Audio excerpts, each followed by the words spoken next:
જય કાળકા માં, જય કાળકા માં।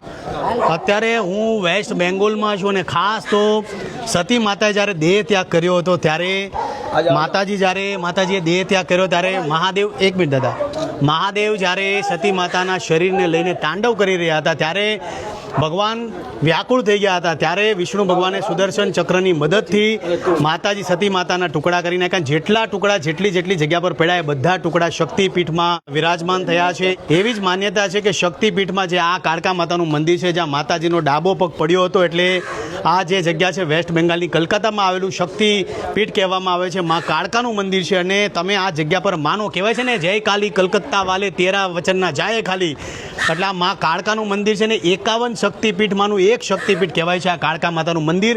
એટલે માતાજીના દર્શન કર્યા। અમારા જે ખજૂરભાઈના મસાલા આજે લોન્ચ થયા છે, એટલે અમારા જેટલા પણ મસાલા છે, ખજૂરભાઈના તેલને તો તમે ખૂબ પ્રેમ આપ્યો જ છે, પણ સાથે અમારા જે ખજૂરભાઈના મસાલા છે ઓર્ગેનિક છે, ઘંટલામાં દળેલા ઓર્ગેનિક 100% ઓર્ગેનિક મસાલા છે। તો તમારા ઘર માટે અને જેટલા દુકાનદારો છે, જેટલા કરિયાણાવાળા છે, સ્ટોરવાળા છે, તમામને કહું છું કે સારું ખાઓ, થોડું ખાઓ પણ સારું ખાઓ। એટલે બસ કાળકા માતા સૌનું સારું કરે અને આજે આ શક્તિપીઠના દર્શન કરીને ખૂબ ધન્યતા અનુભવું છું। જય કાળકામાં। આ જો કાગડો હોતન બોલે છે એટલે કાગડો યાદ કરે છે, જય। આ પિતૃદેવ પણ આવી ગયા છે અને તમામને કહું છું કે જીવનમાં એક વખત શક્તિપીઠ આ કલકત્તામાં આવેલું કાળકા માતાના મંદિરમાં જરૂરથી આવજો। જય કાલી કલકત્તે વાલી તેરા વચનના જાય ખાલી, જય કાળકામાં।